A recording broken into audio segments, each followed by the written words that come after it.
En una época en que la física buscaba desvelar los secretos más íntimos del universo, surgió un hombre cuya precisión, visión y pasión por la ciencia transformarían para siempre nuestra comprensión de la electricidad y la luz. Este es el viaje de Robert Andrews Millikan, desde los campos de Illinois hasta los laboratorios de Chicago y Pasadena. Un camino de descubrimientos, debates científicos y una dedicación obsesiva por medir lo invisible, la carga del electrón y los misteriosos rayos cósmicos. Bienvenidos a la historia de un pionero, un educador y un visionario, cuyo legado brilla todavía en cada rincón de la ciencia moderna.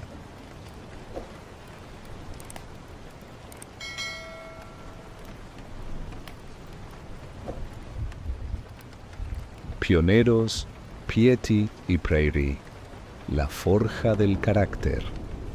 Robert Andrews Millikan nació en Morrison, Illinois, en 1868, en una época donde el espíritu pionero de la nación comenzaba a transformarse del conquista territorial hacia el ideal del éxito americano. Millikan siempre se definió con orgullo como nieto de pioneros de buena estirpe. Su linaje estaba marcado por el esfuerzo constante y la profunda fe puritana, elementos que formarían el núcleo de su identidad personal. Su abuelo paterno, Daniel Franklin Millikan, un pionero de ascendencia escocesa, había abandonado Massachusetts en 1825 para emprender un largo viaje hacia el oeste de Illinois en vagones cubiertos. Años después, Millikan compararía aquella migración con el antiguo viaje de Abraham desde Ur de los Caldeos, ocurrido 4000 años antes. Esta herencia familiar le infundió la profunda convicción de llevar consigo la virtud, la devoción al deber y el éxito modesto de sus antepasados. Para él, la manera en que sus ancestros habían transformado el desierto desconocido en asentamientos civilizados se reflejaba perfectamente en su propia misión científica, la búsqueda de los misterios de la materia y la radiación. El contexto inmediato de su formación estuvo caracterizado por la modestia económica y una piedad profunda. Sus padres, Silas Millikan y Mary Jane Andrews, se habían graduado ambos de Oberlin College y ejemplificaban un fuerte compromiso tanto con la educación como con la fe religiosa. Su padre, Silas, ejercía como ministro de la Iglesia Congregacional, una denominación que enfatizaba la importancia de un ministerio asentado y que se distinguía por contar con clérigos que eran buenos eruditos y predicadores capaces. Su madre, Mary Jane Andrews Millikan, poseía lo que su hijo recordaría como una mente sumamente equilibrada, juicio sólido y buen gusto literario. Antes de su matrimonio, ella había servido como decana de mujeres en el colegio. La vida familiar era austera, pero intelectualmente enriquecedora. Robert y sus 5 hermanos crecieron con el modesto salario de predicador de su padre, que apenas alcanzaba los $1,300 al año. Este ingreso se complementaba con los productos que obtenían de su pequeño terreno, de 1 acre y la leche de 2 vacas. Esta educación puritana fue fundamental para moldear el carácter del futuro científico. Se esperaba que los niños trabajaran arduamente para complementar los ingresos familiares y que contribuyeran tanto a una cuenta de ahorros como a la iglesia. Su madre, una mujer particularmente ahorrativa, inculcó en sus hijos la idea de que solo debían esperar de su padre el alojamiento y la comida básica. Todo lo demás debía conseguirse mediante su propio esfuerzo. Este ambiente familiar fomentó en Robert una rápida internalización de la ética de la autoayuda, un concepto que eventualmente se convertiría en un pilar fundamental de su filosofía, tanto personal como pública. La precocidad de su sentido del deber y la ambición se hace evidente en una carta que sobrevive hasta nuestros días. Robert la escribió a su padre cuando tenía apenas 6 años de edad. La pequeña misiva dirigida a su padre, con quien mantenía una relación distante y formal, expresaba su afecto filial y su firme propósito de ser un buen chico. En ella escribió: «Quiero ganar dinero para comprar comida para los pájaros y para el domingo misionero». Este temprano deseo de vincular el trabajo duro con el servicio a la fe y a la comunidad se alineaba perfectamente con los ideales puritanos bajo los cuales estaba siendo criado. Un evento crucial en la forja de su carácter ocurrió en 1875, cuando la familia se mudó de Morrison, Illinois, a Maquoketa, Iowa. Robert, que entonces tenía 7 años, pasó unos meses antes de la mudanza en Lyndon, Illinois, viviendo con su abuelo paterno, Daniel Franklin Millikan. Allí experimentó de primera mano la economía autosuficiente característica de los pioneros. Su abuelo ejercía simultáneamente como granjero, carnicero, curtidor y zapatero, y hasta fabricaba los zapatos para toda la familia con el cuero que él mismo curtía. Esta inmersión directa en el mundo del trabajo pionero sirvió como lo que Millikan llamaría años después una impresionante lección objetiva de autoayuda, una experiencia que, según sus propias palabras, moldeó profundamente su carácter. Ya establecidos en Maquoketa, una anécdota de cuando Robert tenía 5 años ilustra su lucha temprana con la moralidad y la autodefinición de la virtud. Su padre había ofrecido 5 centavos a sus 3 hijos si lograban pasar una semana completa sin carraspear. Al final de la semana, Robert acudió a su padre confesando honestamente haber resbalado solo 1 o 2 veces, tras lo que él recordaría como una debacle de bufidos detrás del granero. Millikan reflexionaría años después que debió haber sido terriblemente torturado con dudas mientras intentaba alcanzar una definición satisfactoria de lo que constituía un evento unitario de carraspeo. Su padre, percibiendo aquel despertar de la conciencia moral en su hijo, decidió darle el níquel de todas formas. Este episodio ofrece una visión fascinante de cómo Millikan, incluso siendo un niño pequeño, aplicaba una lógica rigurosa a problemas éticos, anticipando la precisión meticulosa que caracterizaría toda su vida adulta. El entorno mismo de Maquoketa, situada en la frontera de la pradera, contribuyó enormemente a una educación que él consideraría soberbia, aunque ocurriera mayormente fuera del aula. La familia vivía en el límite de la ciudad, muy cerca de los bosques primitivos de Maquoketa, cuyo nombre significa gran madera en lengua nativa, por donde corría el río con sus aguas cristalinas.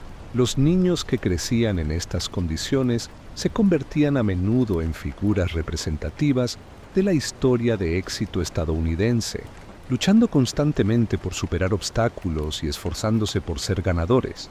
Este ambiente hizo que Robert se volviera más persistente, ambicioso y agresivo en la persecución de sus metas. Sin embargo, la otra cara de esta intensa autoexigencia fue un profundo miedo al fracaso que lo acompañaría a lo largo de toda su carrera científica. A la edad de 8 años, en 1876 la familia llevó a Robert al Centenario de Filadelfia, la gran exposición conmemorativa de los 100 años de independencia de la nación. Allí, de pie frente al imponente motor Corliss, que impulsaba toda la maquinaria de la exposición, el pequeño Robert se sintió inmediatamente fascinado y pensó que quería ser ingeniero. También escuchó hablar por primera vez del revolucionario teléfono de Bell que se exhibía en uno de los pabellones. De vuelta en Maquoketa, el entusiasmo no se desvaneció.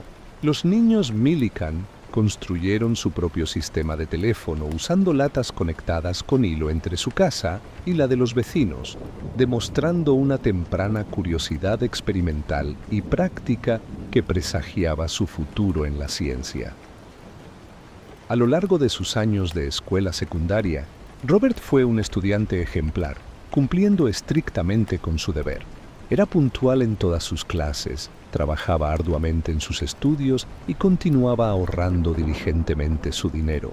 Su boleta de calificaciones de la escuela secundaria de Maquoketa, en septiembre de 1886, fue espléndida, destacando no solo sus excelentes notas, sino también su buen comportamiento, su fiel aplicación al deber y un grado de erudición excepcionalmente alto para su edad. Al graduarse de la escuela secundaria en 1886, justo después de cumplir 17 años, Millikan ya había interiorizado completamente su ética de autosuficiencia. Tomó entonces la firme decisión de independizarse económicamente de sus padres, salvo por el alojamiento y la comida básica, un contrato personal que cumplió rigurosamente.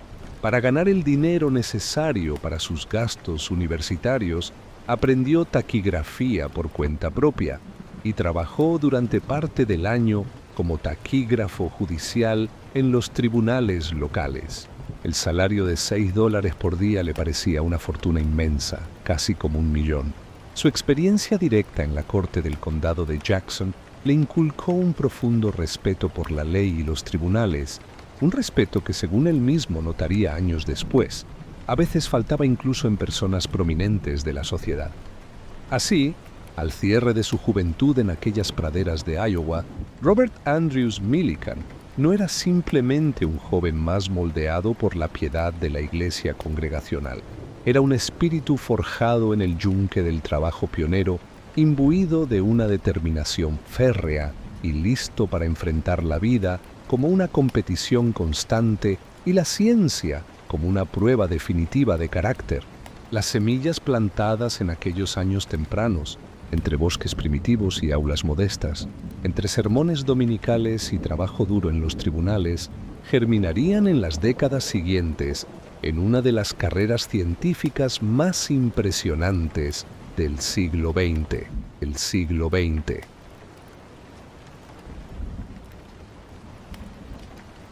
El maestro de griego y la bifurcación del camino. Al cumplir los 18 años, Robert Andrews Millikan ingresó en Oberlin College durante el otoño de 1886. Esta institución, que había sido el alma mater de sus padres, representaba un entorno familiar y conocido. Sin embargo, también se convertiría en el lugar donde por primera vez enfrentaría la ardua competición académica que exacerbaría sus inseguridades personales más profundas. Millikan comenzó sus estudios en el Departamento de Instrucción Preparatoria, donde sus asignaturas iniciales reflejaban el rigor característico de la educación clásica de aquella época. Su plan de estudios incluía trigonometría, geometría analítica y griego antiguo. Su profesor de matemáticas era Henry Churchill King, quien más tarde llegaría a ser presidente de Oberlin. King era un maestro excepcional que felicitó a Millikan por su alto grado de desempeño, un resultado directo de la ingente cantidad de problemas que el joven resolvía con dedicación incansable. Sin embargo, el destino del joven Millikan no estaba trazado por las lenguas muertas ni por la geometría euclidiana, sino que cambiaría radicalmente gracias a una intercesión inesperada y un riesgo que solo alguien formado en la ética del autodidacta se atrevería a tomar. Al cierre de su segundo año, siendo aún un estudiante sin experiencia en ciencias experimentales, se produjo el momento crucial que daría un vuelco radical a su vida profesional. Su profesor de griego, John Fisher Peck, lo convocó a su despacho para solicitarle algo extraordinario, que asumiera la enseñanza de la física elemental en el departamento preparatorio durante el curso siguiente. La propuesta era atrevida, casi descabellada, considerando que Millikan no tenía formación alguna en física. La reacción inicial de Millikan fue de absoluta honestidad. Confesó abiertamente que no sabía nada de física en absoluto. La respuesta de Peck, sin embargo, Fue un voto de confianza arraigado más en la disciplina clásica que en la aptitud técnica específica. Sus palabras se convertirían en una máxima personal para Millikan: cualquiera que sepa bien griego puede enseñar física. Esta afirmación reflejaba la creencia decimonónica de que una mente bien entrenada en el razonamiento lógico y la disciplina académica podía dominar cualquier campo del conocimiento. Millikan aceptó el desafío y reconocería más tarde que le debía una mayor deuda de gratitud a Peck que a cualquier otra persona fuera de su familia inmediata por la dirección que tomó su vida. Demostrando la ética de autoayuda y la devoción al deber que le había inculcado su crianza puritana, Millikan se lanzó con determinación a dominar la materia completamente desconocida para él. Compró el texto Física Elemental de Elroy M. Avery, que era un compendio del popular libro de texto del físico francés Adolphe Ganot, y se dedicó, durante las vacaciones de verano de 1889, a trabajar metódicamente todos los problemas del libro, sin excepción. Fue esta inmersión práctica y la resolución sistemática de problemas lo que le brindó su verdadero entendimiento y amor por el tema de la física. A partir de ese momento transformador, enseñó el curso de física durante 4 años consecutivos. El mismo Millikan reconocería décadas después que dudaba si alguna vez había enseñado mejor en su vida que en ese primer curso de física. Su excelencia pedagógica estaba impulsada por el intenso interés personal en mantener su conocimiento siempre por delante del de la clase, lo que lo obligaba a estudiar constantemente con más profundidad que sus propios estudiantes. Millikan se graduó con una licenciatura en 1891. Decidió permanecer en Oberlin 2 años adicionales como tutor de física en el departamento preparatorio, con un sueldo modesto de $600 anuales. Simultáneamente, asumió el cargo de director interino del gimnasio de la institución.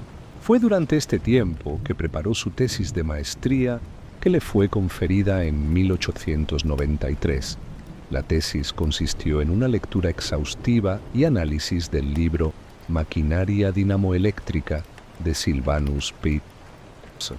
Millikan observaría años más tarde que esta elección de texto, mucho más técnico y aplicado que teórico, era una clara indicación del atraso de la ciencia en las universidades de los Estados Unidos en ese momento histórico.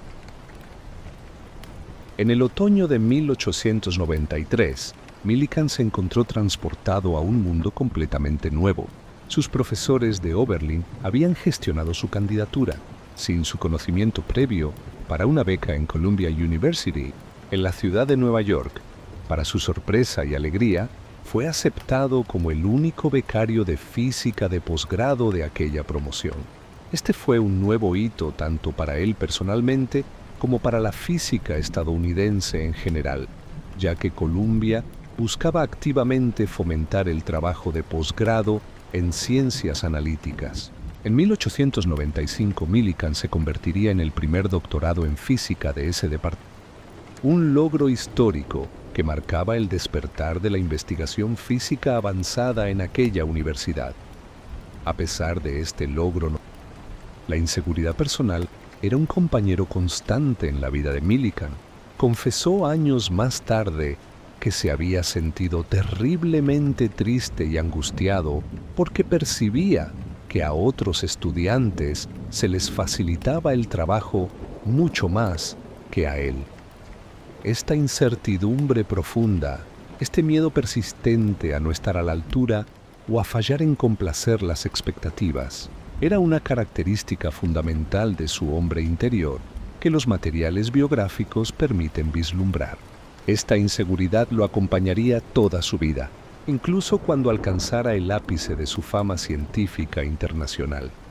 Su frágil autoestima recibió un duro golpe en la primavera de 1894, cuando perdió su beca de estudios. No se sabe con certeza si la pérdida reflejó un bajo rendimiento académico en el departamento de física, pero el resultado fue que Millikan se vio forzado a buscar trabajo como tutor privado de estudiantes adinerados para poder mantenerse económicamente en Nueva York. Esta contingencia aparentemente negativa resultó ser otra bifurcación afortunada en su camino profesional. En el verano de 1894, Millikan tomó una decisión audaz. Decidió asistir por iniciativa propia al curso de verano en el laboratorio Ryerson de la Universidad de Chicago, con el objetivo específico de conocer personalmente a Albert A. Michelson, quien ya era considerado el más destacado físico experimental de América. Allí, Millikan presenció de primera mano la dedicación casi religiosa de Michelson a la medición muy refinada y a la precisión experimental.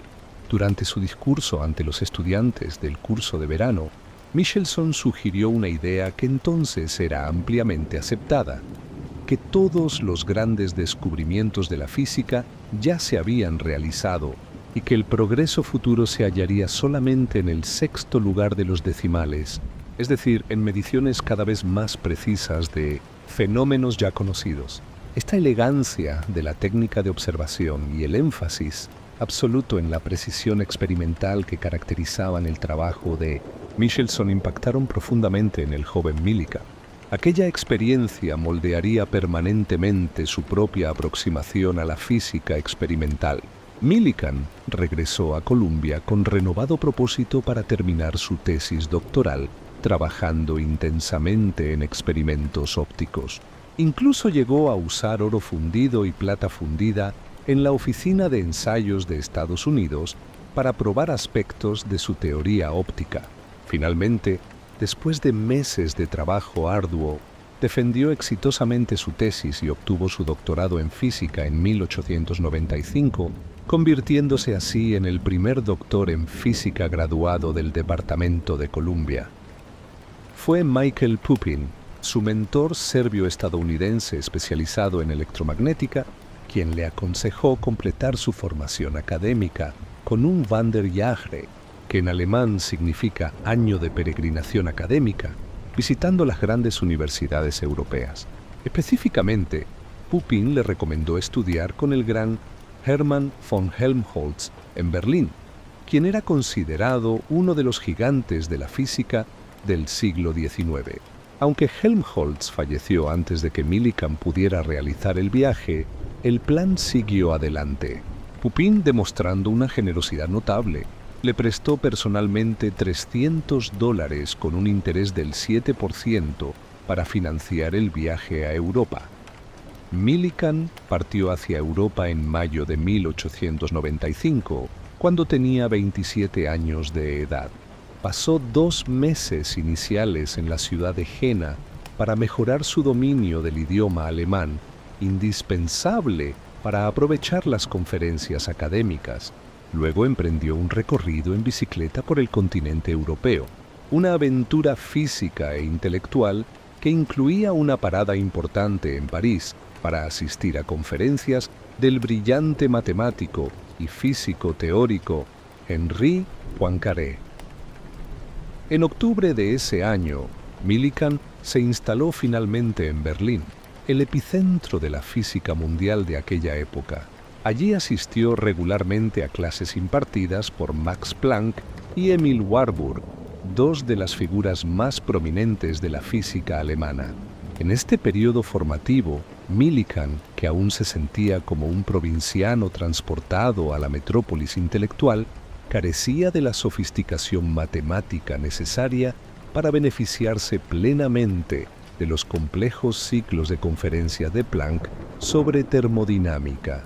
Resulta notable que, en ese momento histórico, Planck mismo rechazaba como completamente insostenible la idea de que la radiación en sí misma pudiera ser corpuscular, es decir, compuesta de partículas discretas que más tarde se llamarían fotones. Esta posición cambiaría dramáticamente pocos años después. El clímax de esta peregrinación europea y un evento que Millikan relataría repetidamente durante el resto de su vida como el fin de una era científica, ocurrió en Berlín durante el invierno. Millikan estuvo presente en la víspera de Navidad de 1895, o posiblemente en la presentación formal del 4 de enero de 1896, cuando el profesor Wilhelm Röntgen presentó ante la Sociedad Alemana de Física sus primeras fotografías de rayos X. Estas imágenes revolucionarias mostraban los huesos de una mano a través de la carne viva y monedas a través de una billetera de cuero grueso. Millikan, que había pasado sus años de posgrado escuchando a figuras eminentes afirmar una y otra vez que ya se habían hecho todos los grandes descubrimientos de la física, se encontró de repente siendo testigo presencial de un fenómeno cualitativamente nuevo que no tenía absolutamente nada que ver con los principios de la medición exacta que Michelson había enfatizado. Fue una introducción dramática al nuevo periodo de la física que estaba por comenzar. El descubrimiento de los rayos X comenzó a preparar las mentes de toda una generación de físicos para los cambios asombrosos que se avecinaban en las primeras décadas del siglo XX. Millikan se dio cuenta, con una mezcla de humildad y emoción, de que la ciencia del siglo XIX se había tomado a sí misma un poco demasiado en serio al proclamar que todo estaba ya descubierto. En la primavera de 1896, Millikan se trasladó a la ciudad universitaria de Gotinga, donde se sintió más cómodo que en la atmósfera supercargada de Berlín. Allí se estableció para realizar un trabajo sostenido y concentrado con el brillante químico físico Walter Nernst, quien más tarde ganaría el premio Nobel. Millikan realizó un experimento meticuloso sobre la constante dieléctrica en Minnosin, una emulsión, trabajo que fue aprobado por Nernst y publicado en una revista científica alemana en 1897. Este fue el primer trabajo de investigación original de Millikan publicado en la literatura científica internacional. A finales del verano de 1896, Millikan, que ya tenía 28 años, recibió una oferta de su alma mater, Oberlin, ofreciéndole un puesto con un salario de $1,000 o $1,200 anuales. Era una oferta segura y respetable. Sin embargo, la llegada de un telegrama de Albert Michelson cambió todo. Michelson le ofrecía un puesto de asistente en la Universidad de Chicago por solo $800 anuales, significativamente menos que la oferta de Oberlin. A pesar de la diferencia económica sustancial, Millikan se decidió inmediatamente por Chicago. Eligió conscientemente el camino menos lucrativo, pero más arriesgado y prometedor científicamente. La situación financiera de Millikan era tan precaria en ese momento que ni siquiera tenía dinero suficiente para pagar el pasaje de regreso en barco desde Europa a América. Con audacia característica, hipotecó su baúl de viaje y su ropa con el capitán del barco para poder embarcar. Su decisión de aceptar la oferta de Chicago, basada en su recién forjada identidad como investigador y su nueva perspectiva sobre el futuro de la física, fue definitiva e irreversible. Aceptó la oferta porque, por encima de la seguridad económica, quería la oportunidad de realizar trabajo de investigación original. El fin de su largo aprendizaje marcó el verdadero comienzo de su carrera profesional. Ya no era simplemente un estudiante socializado en el sistema universitario del siglo XIX, con sus certezas y sus límites autoimpuestos. Era ahora un joven protagonista que había presenciado el espléndido desmoronamiento del mundo físico clásico en aquella sala de Berlín donde Röntgen mostró sus rayos X. Regresaba a América con su baúl hipotecado y sus bolsillos vacíos, pero con el corazón lleno de la fiebre de la investigación que caracterizaría el nuevo siglo que estaba por comenzar.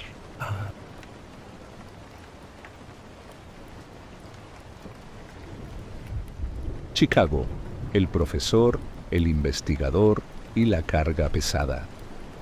En el otoño de 1896, un joven de 28 años llamado Robert Andrews Millikan llegó a la Universidad de Chicago.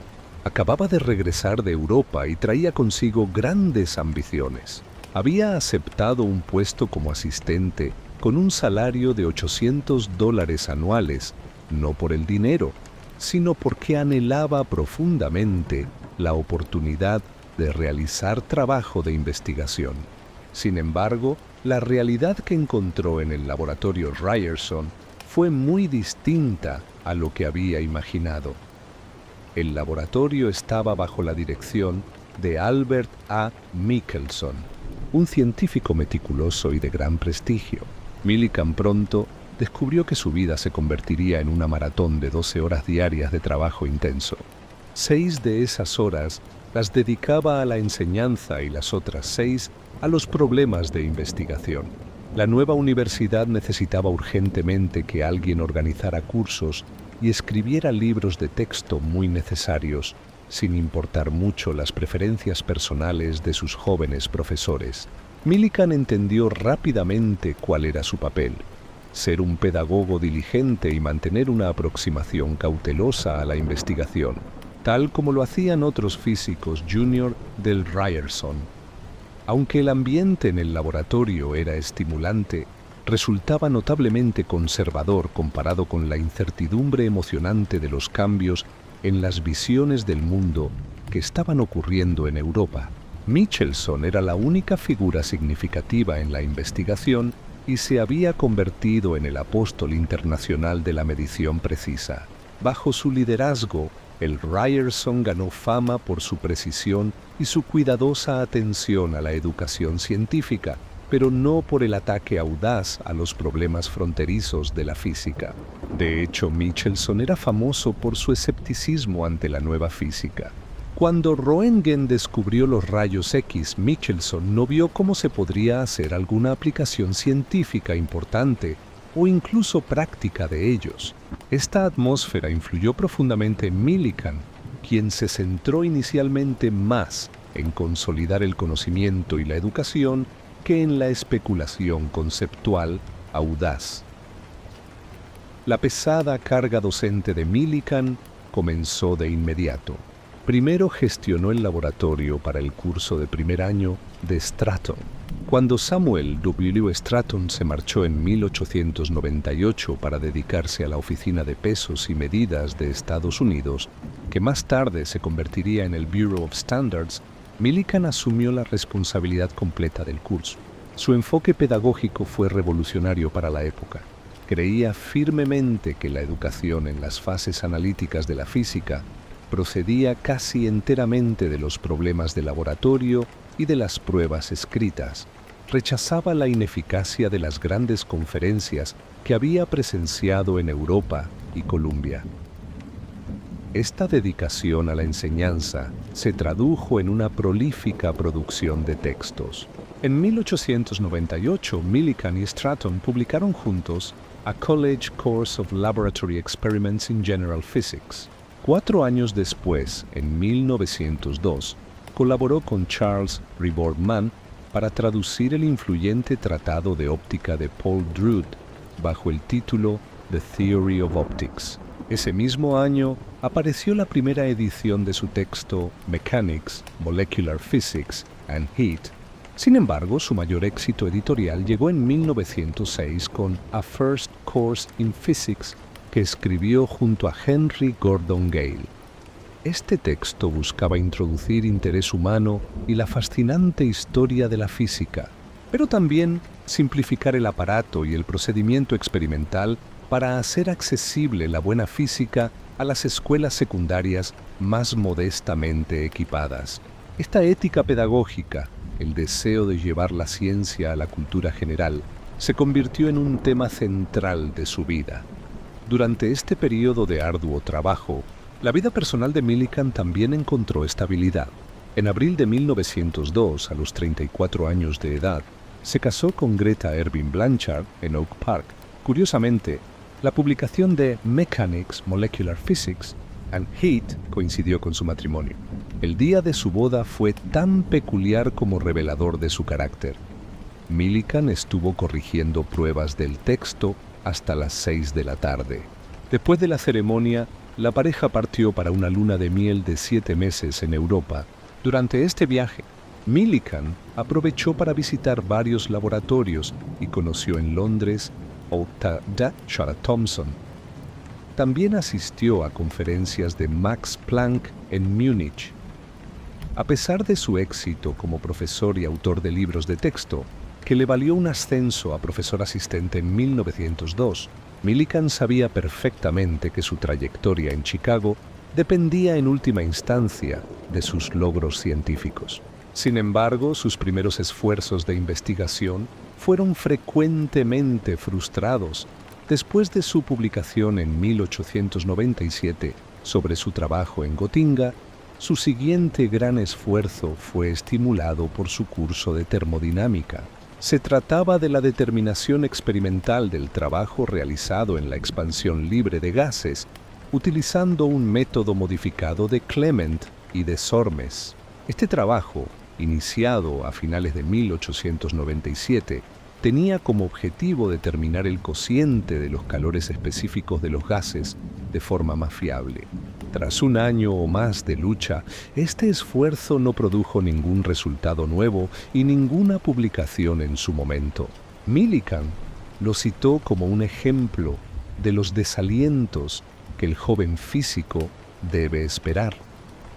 Hacia 1900, Millikan decidió volcarse hacia campos más prometedores, la radioactividad y la descarga eléctrica en alto vacío. En 1904 inició un estudio de los minerales radiactivos estadounidenses.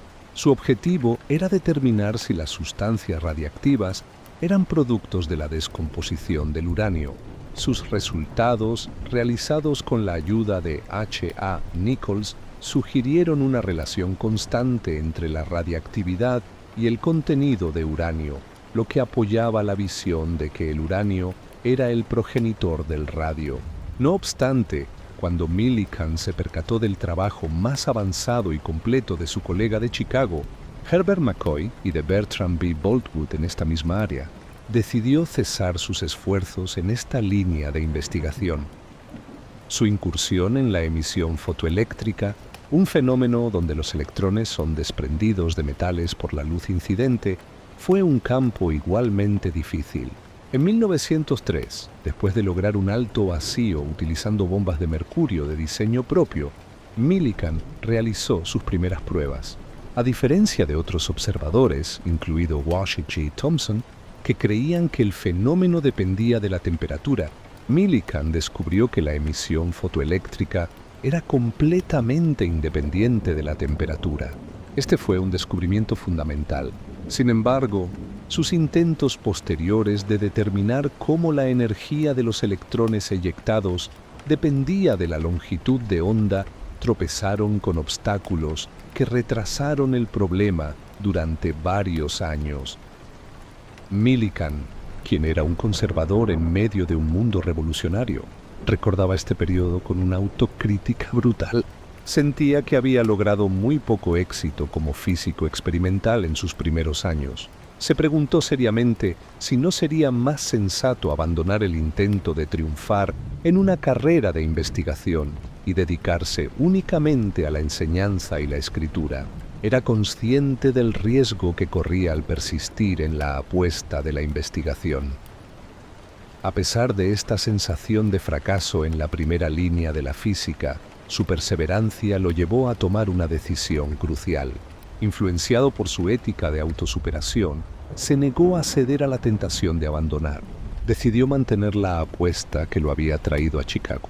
En 1908 puso fin a la escritura de libros de texto por el momento para adentrarse intensivamente en el problema de la carga del electrón.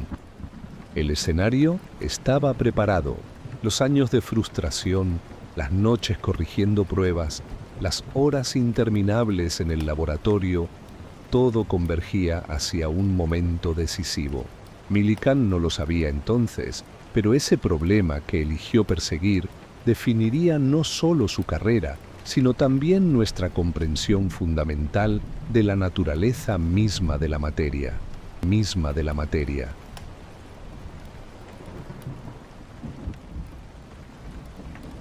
La búsqueda del átomo de electricidad. Hacia 1907, Robert Andrews Millikan, con casi 40 años, se encontraba en una encrucijada personal y profesional en la Universidad de Chicago.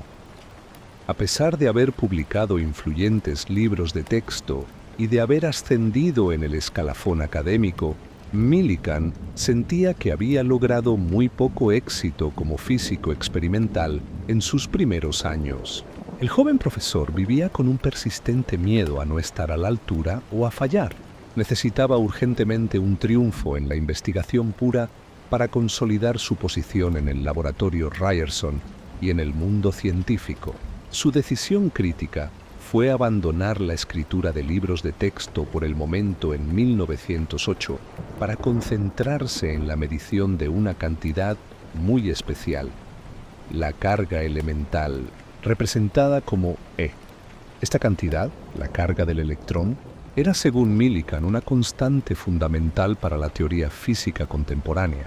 Sin un valor preciso, decía, la física moderna era una casa construida sobre arena.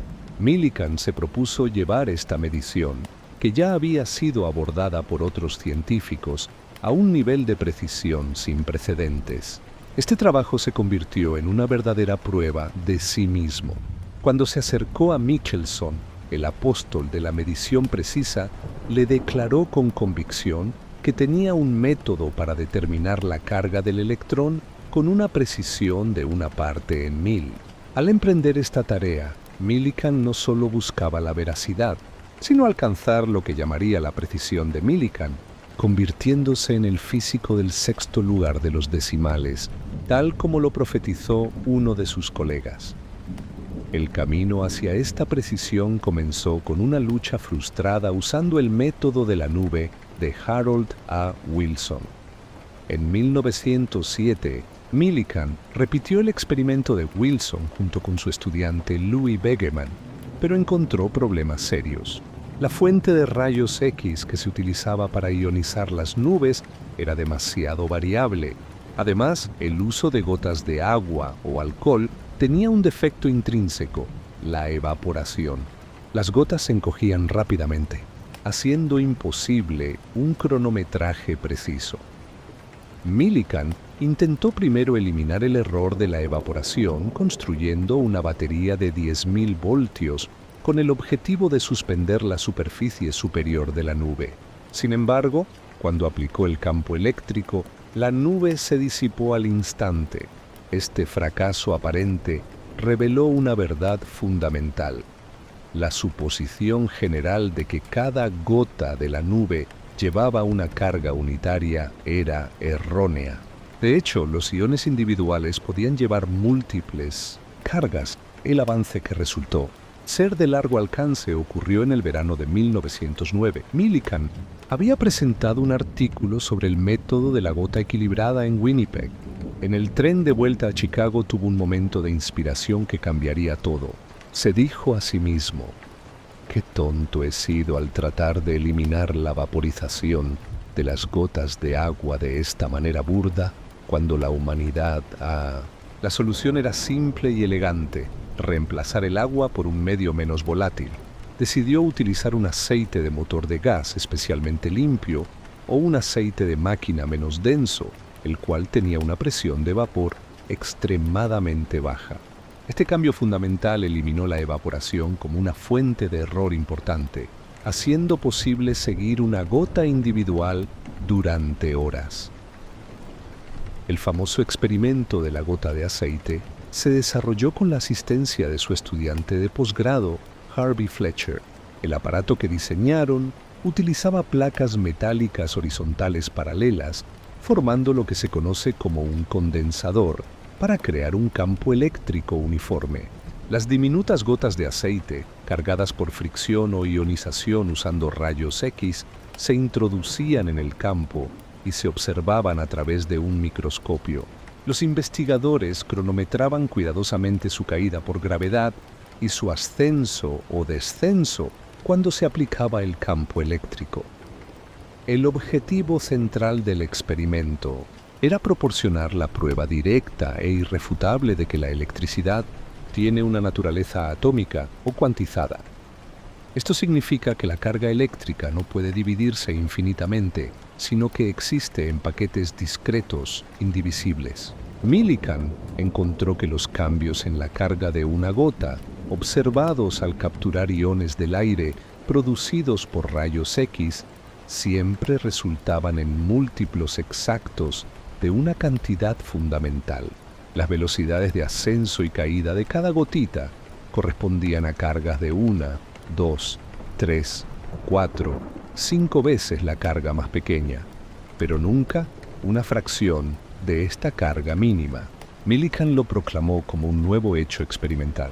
Este proceso permitió a Millikan, en su trabajo de 1913, establecer el valor de la carga del electrón, expresado como E igual a 4774, más o menos 0.089 multiplicado por 10 elevado a la menos 10 en unidades electrostáticas, con una precisión significativamente mayor que la de cualquier otro científico. Sin embargo, el éxito de Millikan estuvo inevitablemente ligado a dos controversias: la cuestión de la coautoría y la selección de datos. En cuanto a la coautoría, la historia es reveladora. Millikan y Harvey Fletcher realizaron juntos el experimento de la gota de aceite, con el fin de asegurar que la determinación de la carga del electrón que forjaría la reputación de Millikan tuviera un único autor. Millikan hizo un trato con Fletcher. Millikan figuraría como único autor del artículo sobre E, mientras que Fletcher sería el único autor del artículo sobre la determinación del número de Avogadro, el cual usaría para su tesis doctoral. Millikan, quien era su mentor, se benefició enormemente de esta exclusividad, contribuyendo significativamente a su premio Nobel de 1923. Esta historia no se hizo pública hasta la muerte de ambos.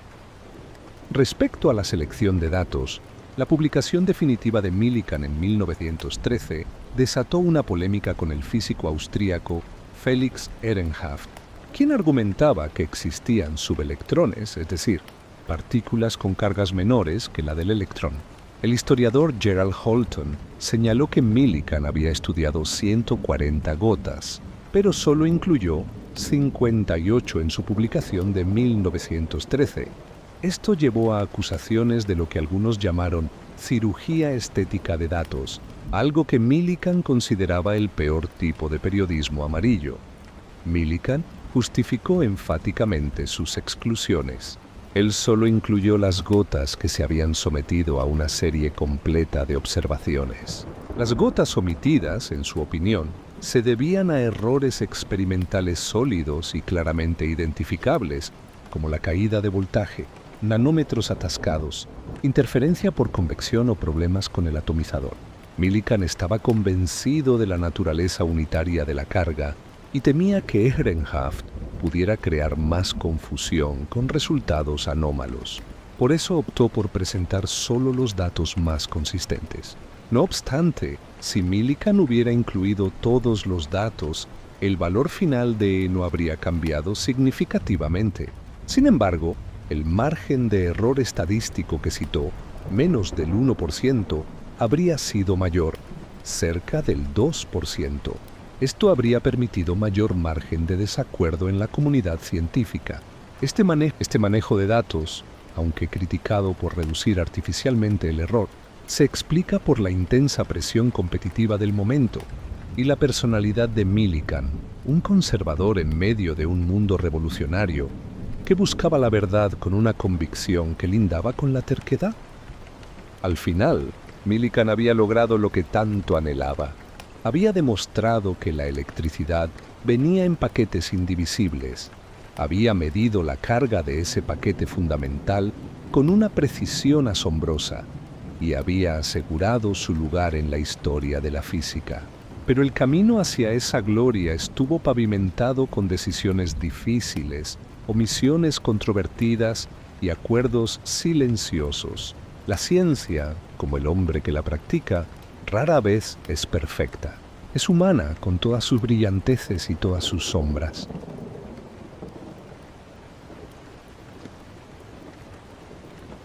La defensa conservadora de la luz.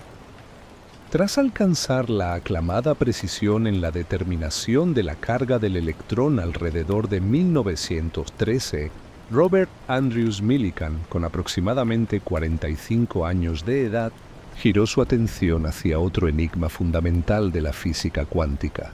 Esta decisión crítica estuvo motivada, paradójicamente, no por el deseo de validar nuevas ideas, sino por el impulso conservador de refutar una hipótesis que consideraba radicalmente subversiva.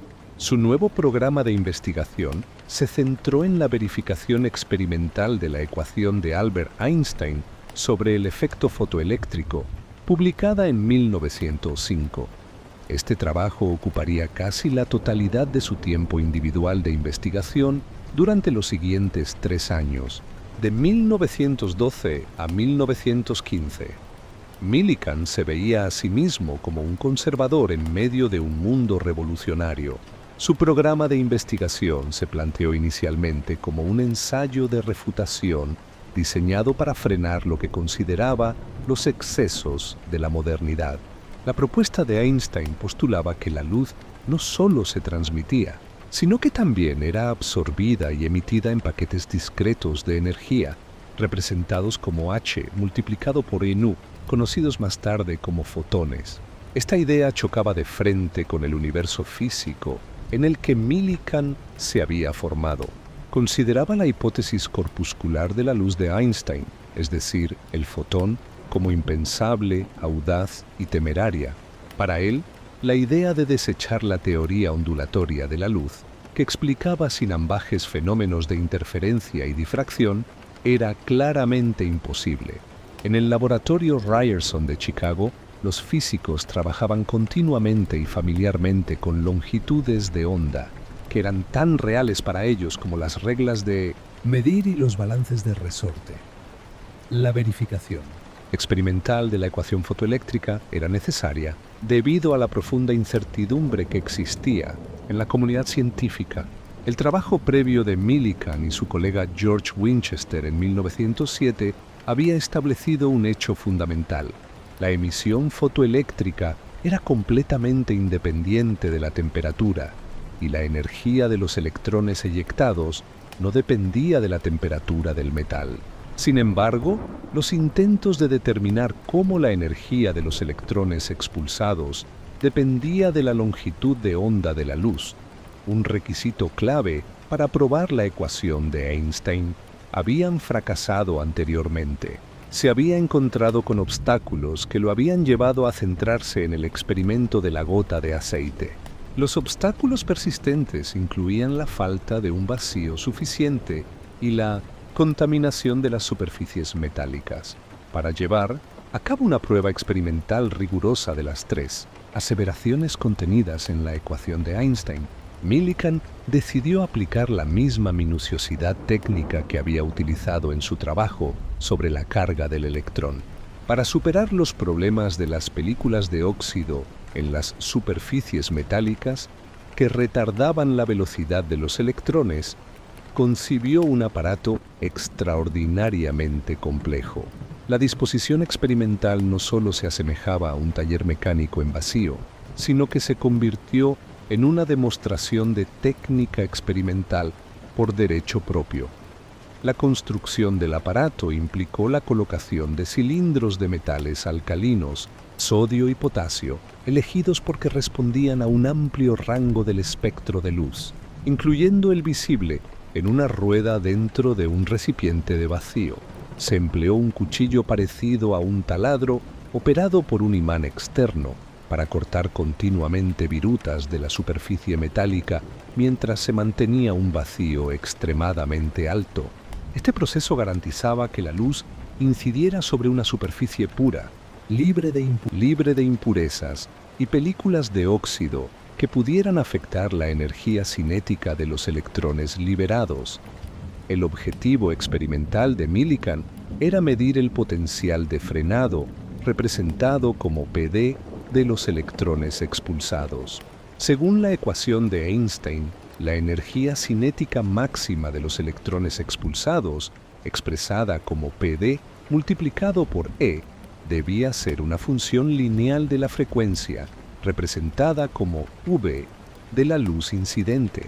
Esta relación seguía la ecuación PD multiplicado por E igual a H multiplicado por nu menos P, donde P es el trabajo necesario para sacar el electrón del metal. La pendiente de la línea que resultaba al graficar estos datos debía ser igual a la constante de Planck, H, dividida por la carga del electrón, E. Tras un intenso trabajo, Millikan publicó un relato completo de su investigación en 1916. Los resultados fueron sorprendentes y definitivos. El experimento no arrojó la refutación esperada, sino que proporcionó la prueba experimental directa y sin ambajes de la exacta validez de la ecuación de Einstein. Sus mediciones confirmaron la relación lineal perfecta entre la frecuencia de la luz y la energía máxima de emisión de los electrones. Demostró que cuanto más ha trabajado y más completamente ha eliminado las fuentes de error, mejor se ha encontrado que la ecuación predice los resultados observados. Además de confirmar la linealidad, al utilizar el valor preciso de E que él mismo había determinado, Millikan pudo calcular la constante de Planck. Obtuvo el valor de H más nítidamente, más exactamente y con más certeza que con cualquier otro tipo de mediciones realizadas hasta ahora.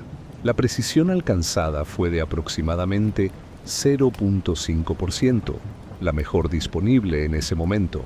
Millikan fue galardonado con el Premio Nobel de Física en 1923, en parte por esta prueba experimental. Sin embargo, el éxito experimental no aplacó su resistencia filosófica a la teoría del fotón. Esta es la gran curiosidad de su carácter en este periodo.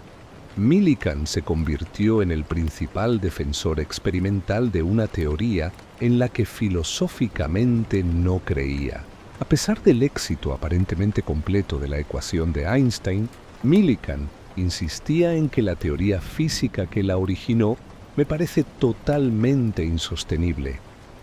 En su obra clásica, The Electron, publicada en 1917 justo después de este trabajo, Millikan describió el dilema conceptual que sentía. El resultado experimental había construido una estructura muy perfecta, la ecuación, pero al mismo tiempo había derribado por completo los cimientos sin hacer caer el edificio. Para él, la evidencia de la teoría ondulatoria, especialmente los fenómenos de interferencia, seguía siendo abrumadora e irreconciliable con el fotón.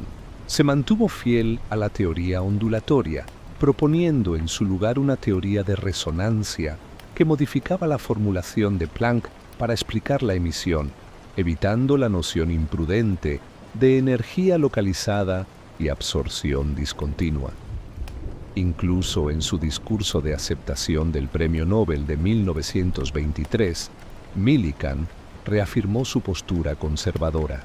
Señaló que el concepto de cuantos de luz localizados a partir del cual Einstein consiguió su ecuación debe ser considerado aún como lejos de estar establecido. Millikan fue, en este sentido, un científico que, aunque obligado por la evidencia experimental a registrar la verdad, mantuvo sus fuertes compromisos teóricos en contra de la revolución, resistiéndose a aceptar la naturaleza cuántica esencial de la luz. Así quedó grabada en la historia de la ciencia una de sus ironías más profundas. El hombre que demostró con precisión impecable que Einstein tenía razón, nunca creyó en lo que había demostrado.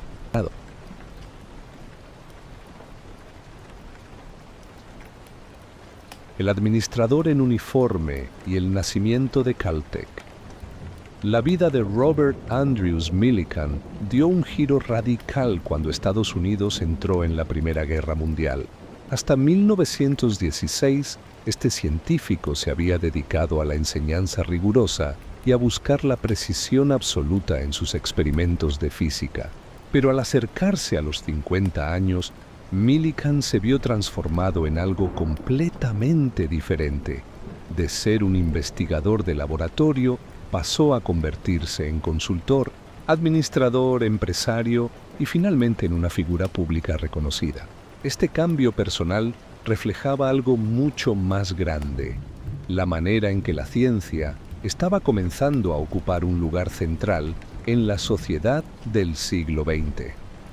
Todo comenzó a principios de 1917. Millikan y su colega George Ellery Hale tomaron una decisión importante.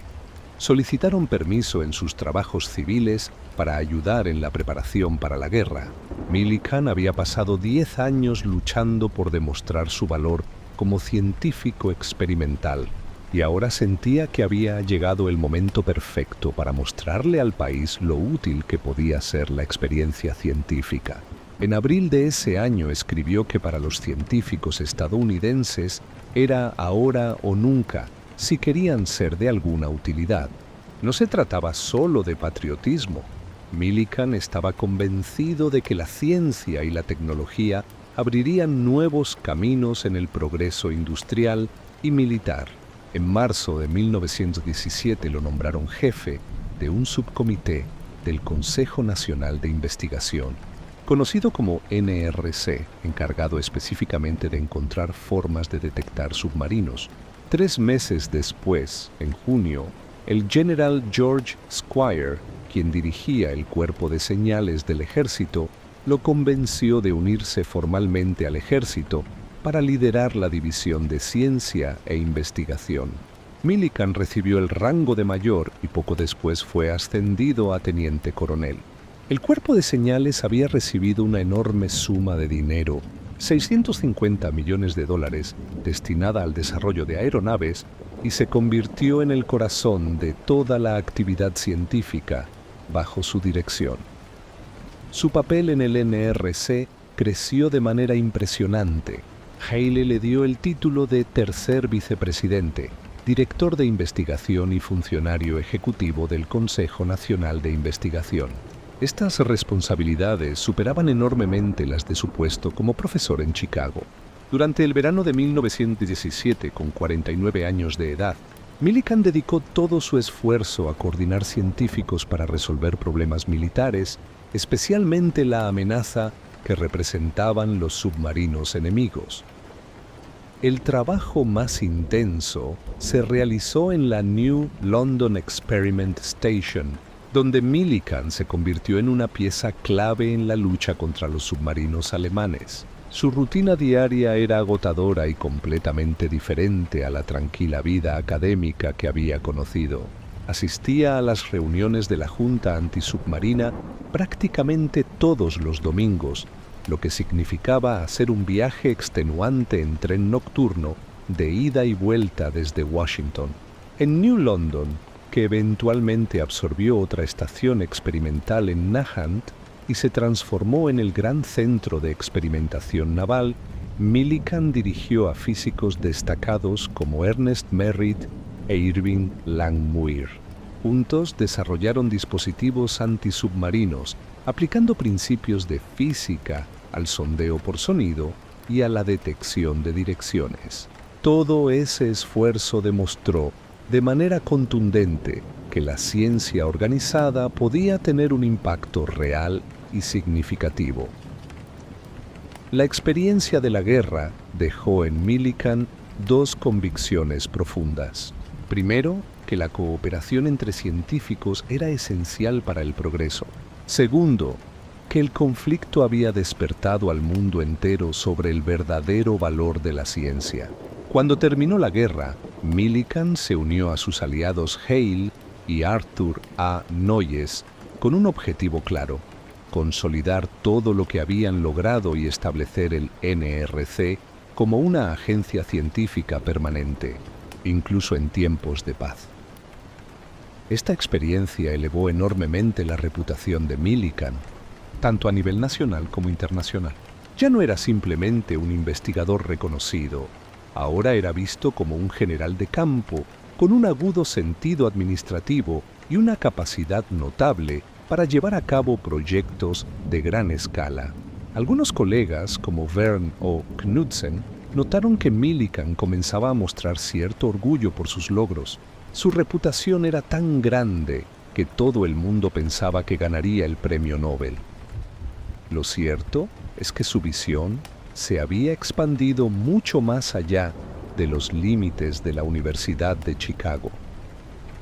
Mientras Millikan estaba ocupado en Washington, George Ellery Hale, ese promotor científico incansable con una gran visión de cooperación entre disciplinas, estaba ejecutando un plan ambicioso para transformar el Instituto Tecnológico de Thrupp en Pasadena.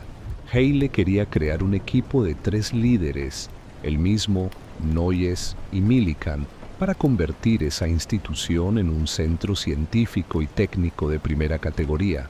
Hale y Noyes habían intentado convencer a Millikan desde antes de la guerra. Incluso le habían ofrecido una financiación de $200,000 para su investigación si aceptaba pasar 3 meses al año en Pasadena. A principios de 1921, cuando Millikan tenía 52 años, recibió una oferta formal de Caltech que era imposible de rechazar. Le ofrecieron un salario de $15,000, una suma considerable para esa época, además de la promesa de un fondo anual de $50,000 exclusivamente para su investigación en física. Pero lo más atractivo era la garantía de que podría dedicar 3/4 partes de su tiempo a investigar libremente, sin las cargas administrativas habituales. La Universidad de Chicago simplemente no pudo igualar ni la libertad de tiempo ni el financiamiento que necesitaba. El 2 de junio de 1921, Millikan aceptó la oferta y se mudó permanentemente a Pasadena. En Caltech, nombre que la institución había adoptado en 1920, asumió un doble cargo: director del Laboratorio de Física Norman Bridge y presidente del Consejo Ejecutivo, funcionando en la práctica como el presidente de la institución. El Laboratorio de Física Norman Bridge fue fundamental para atraer a Millikan. El doctor Norman Bridge, un médico retirado y filántropo generoso, había financiado la construcción de la primera unidad del laboratorio y eventualmente invirtió más de $1 millón en las 3 unidades del laboratorio y su mantenimiento. La primera unidad se completó justo a tiempo para la llegada de Millikan en el otoño de 1921, proporcionándole un entorno ideal para continuar sus investigaciones. Su primera tarea en Caltech fue desarrollar un programa completo en física. Rápidamente comenzó a atraer becarios del NRC y figuras científicas internacionales. Al finalizar este periodo inicial, Millikan ya había establecido los cimientos de lo que se convertiría en una de las instituciones de investigación más importantes de Estados Unidos. Así, aquel hombre que había comenzado midiendo con precisión las propiedades más pequeñas de la materia, terminó construyendo algo mucho más grande, una nueva forma de hacer ciencia en América, donde la colaboración, el financiamiento generoso y la visión ambiciosa se combinaban para impulsar el conocimiento hacia adelante.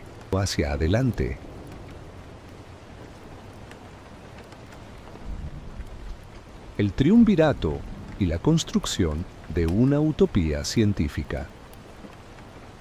Cuando Robert Andrews Millikan llegó a Pasadena en 1921, con más de 50 años de edad, estaba iniciando la fase más ambiciosa de su carrera.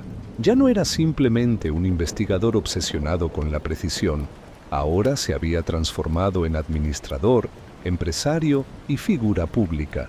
Al aceptar el cargo de director del Laboratorio de Física Norman Bridge y la presidencia del Consejo Ejecutivo del Instituto Tecnológico de California, conocido como Caltech, Millikan se comprometió con una visión completamente diferente a la que había conocido en la Universidad de Chicago.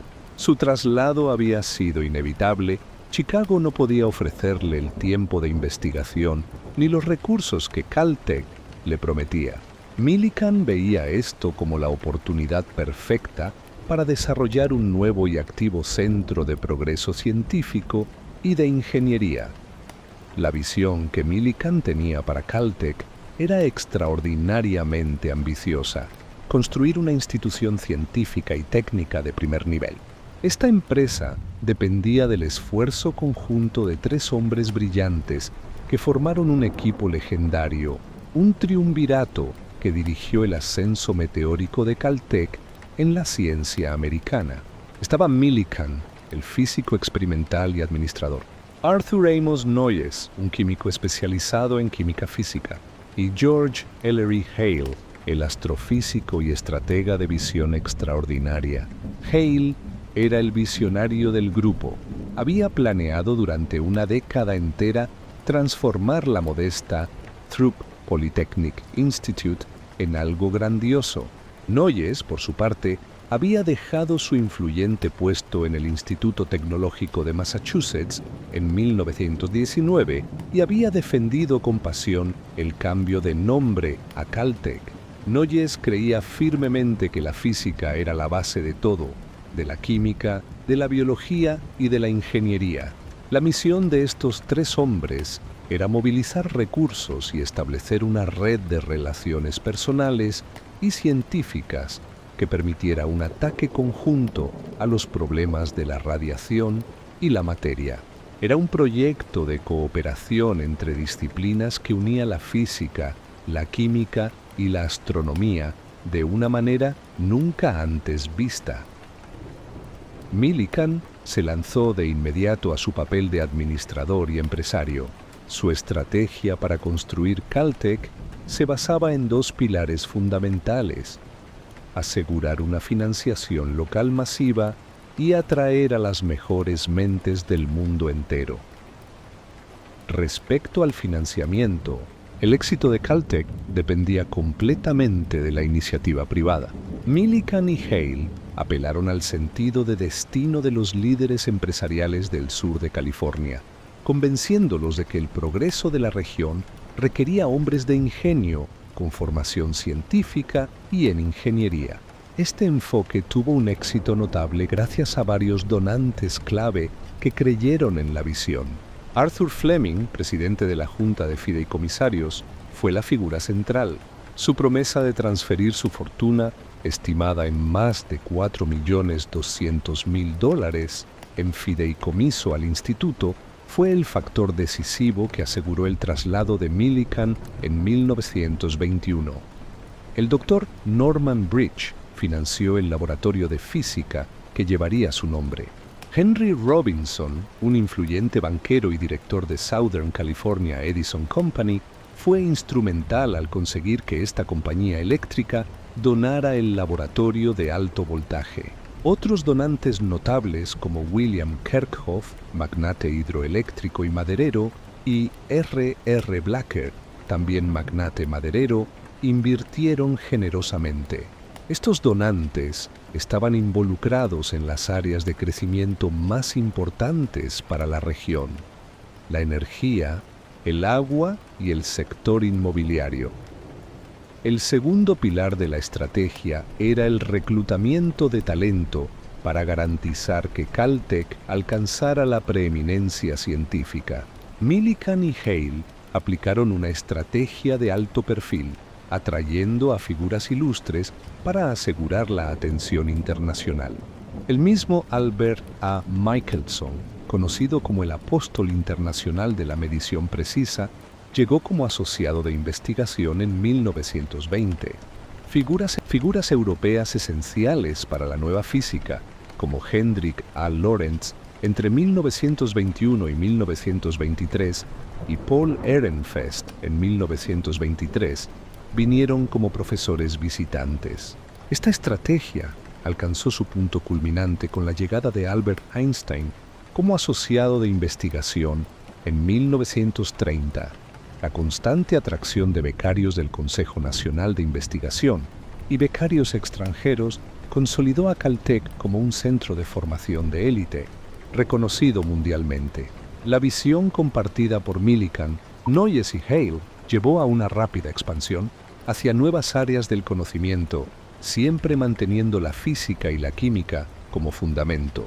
En 1923, Millikan buscó activamente personal para crear un nuevo departamento de geología, contratando a John P. Buwalda de la Universidad de California en Berkeley.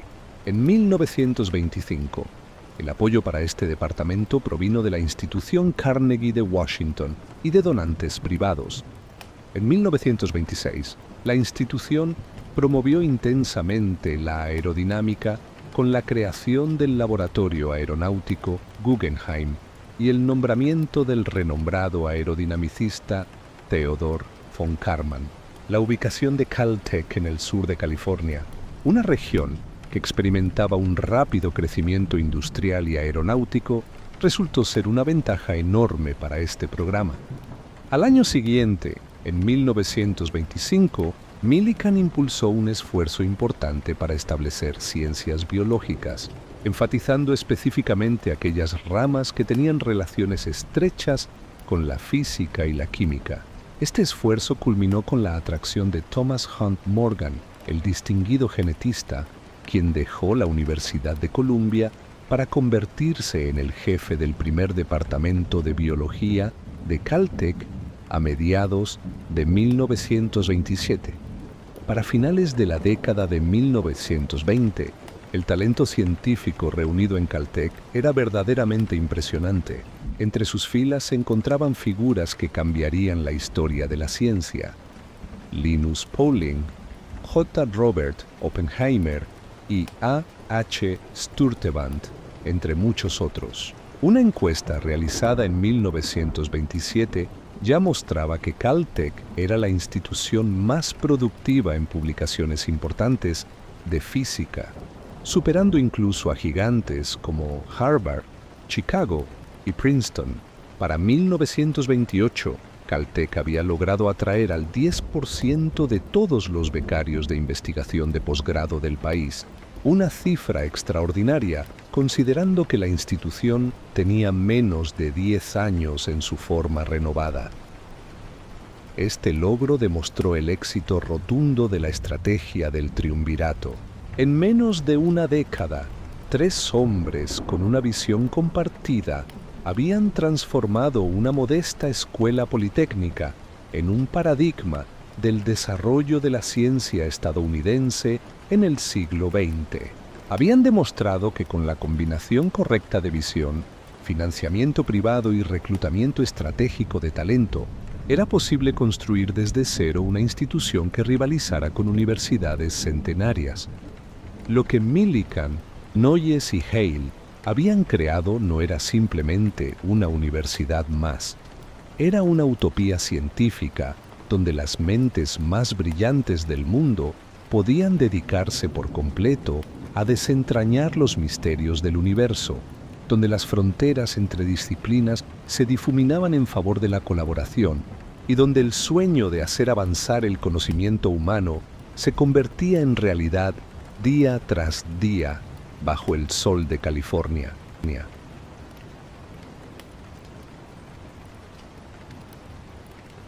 El pulso cósmico, de la crítica atómica a la fama mediática. El ascenso de Robert Andrews Millikan a la cúspide de la física estadounidense se consolidó cuando recibió el Premio Nobel de Física en 1923 por sus precisas mediciones de la carga elemental del electrón y sus estudios sobre el efecto fotoeléctrico, un galardón que coronó años de paciente y meticuloso trabajo experimental. Poco después, su fama creció aún más cuando decidió aventurarse en el estudio de la misteriosa radiación penetrante, a la que él mismo dio un nombre mucho más poético: rayos cósmicos. Este periodo, que se extendió entre 1923 y 1930, representó el punto más alto de su carrera, cuando Millikan se convirtió no solo en un científico respetado, sino en una auténtica celebridad dentro de la cultura estadounidense. Su vida reflejaba, mejor que ninguna otra, los nuevos papeles que el científico comenzaba a desempeñar en el siglo XX. Antes de que la radiación cósmica dominara su atención y la de los medios, Millikan, con más de 50 años, se centró en un ambicioso programa de investigación en Caltech. Era fiel a su compromiso de llevar la física a una nueva era de precisión. Este programa contemplaba 3 líneas de ataque diferentes. La primera era profundizar en la estructura atómica mediante la espectroscopía de rayos X. Junto con sus colaboradores Ira Bowen y R.A. Sawyer, Millikan se dedicó a penetrar en el núcleo del átomo. En una serie de artículos publicados a principios de la década de 1920, Millikan y Bowen lograron realizar una considerable extensión del mapa del espectro ultravioleta. Su método era meticuloso. Fotografiaban, medían la longitud de onda y analizaban los espectros de átomos de elementos ligeros y átomos altamente ionizados. Durante este proceso descubrieron cerca de 1000 líneas nuevas en los espectros. Este trabajo, de inmensa destreza técnica, estableció la unidad esencial de los espectros ópticos y de rayos X.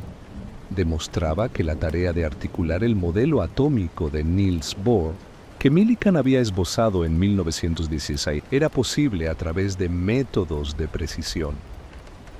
Al mismo tiempo que avanzaba en espectroscopía, Millikan intensificó sus esfuerzos en el estudio de la radiación penetrante que había sido detectada por Victor Hess y otros científicos antes de la guerra.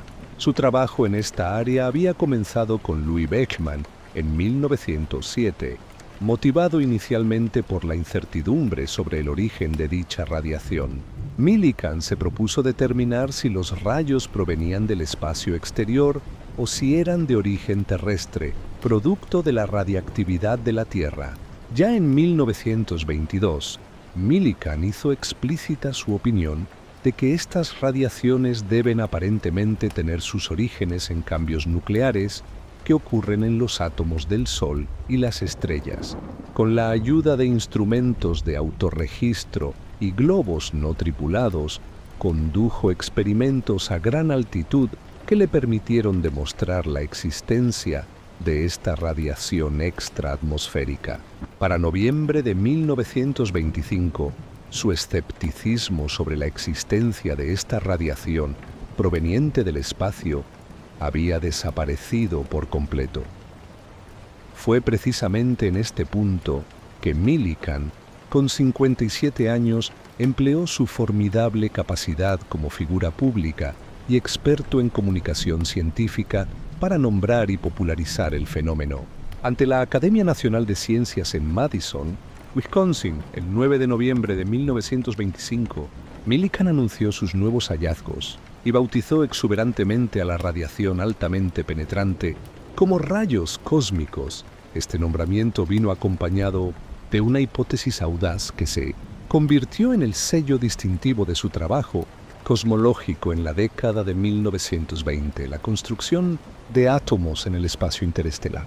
Millikan, influenciado por su interés de larga data en la transformación de los elementos y la analogía entre la evolución química y la vida orgánica, postuló que los rayos cósmicos eran la energía liberada cuando se formaban elementos comunes en el universo. Según su teoría, elementos como el helio, el oxígeno, el silicio y el hierro se formaban a partir de hidrógeno o posiblemente helio en las nebulosas del espacio. Esta teoría se basó en el trabajo de Francis Aston sobre pesos atómicos exactos y en la famosa ecuación de Einstein, E igual a m por c al cuadrado. Millikan calculó la energía que se liberaría en estos procesos de fusión atómica y concluyó que esa energía correspondía exactamente a las bandas de frecuencia que él y su colaborador G. H. Cameron estaban midiendo en los rayos cósmicos. Millikan interpretó esta liberación de energía de una manera poética, llamándola el grito de nacimiento de los elementos. La hipótesis de la creación continua del universo, lanzada por Millikan, coincidió perfectamente con la necesidad cultural de la nación de mitos científicos en la década de 1920. La prensa se abalanzó sobre sus descubrimientos con entusiasmo desbordante. El anuncio de Millikan en 1925 excitó la atención pública como pocas cosas lo habían hecho antes en la ciencia americana. El New York Times se regocijó con titulares sensacionales como Creación continua, Teoría de Millikan y Los rayos cósmicos anuncian el nacimiento de los elementos. La prensa incluso comenzó a referirse a ellos como rayos Millikan, un término que provocó la irritación del descubridor original, Victor Hess.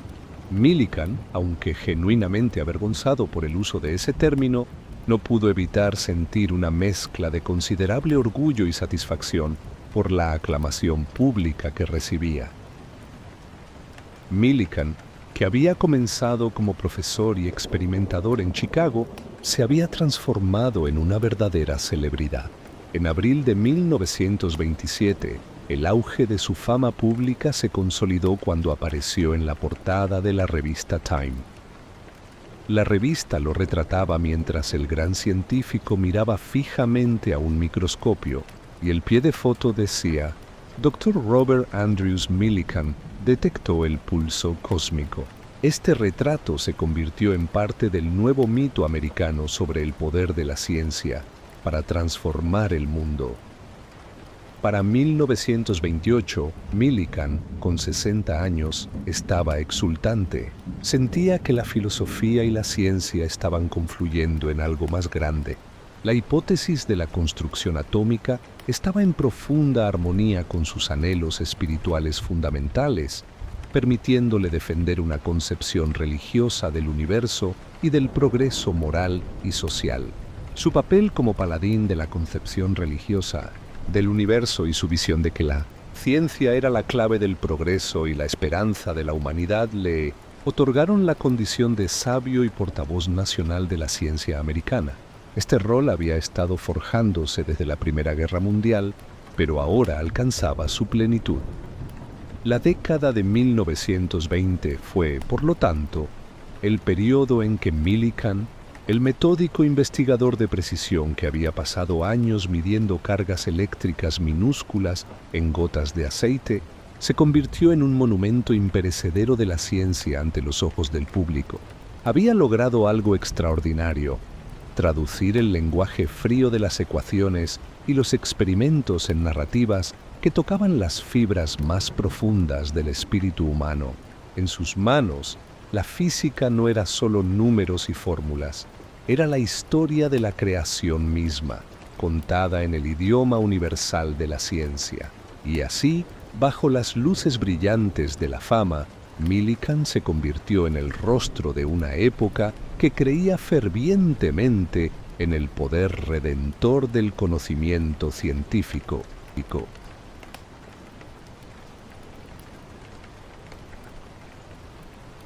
El científico, la fe y la teoría de la evolución.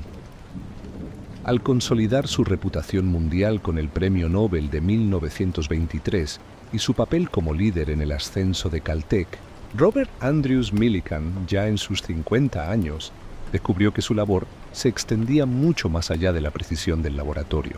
Ahora era considerado un sabio y portavoz de la ciencia estadounidense. Este nuevo rol lo obligó a confrontar una de las tensiones culturales más acuciantes de la época: la relación entre el conocimiento científico y la fe religiosa. Esta confrontación no fue accidental, era el resultado directo de su propia formación puritana y la creciente alarma que sentía ante el auge del fundamentalismo religioso.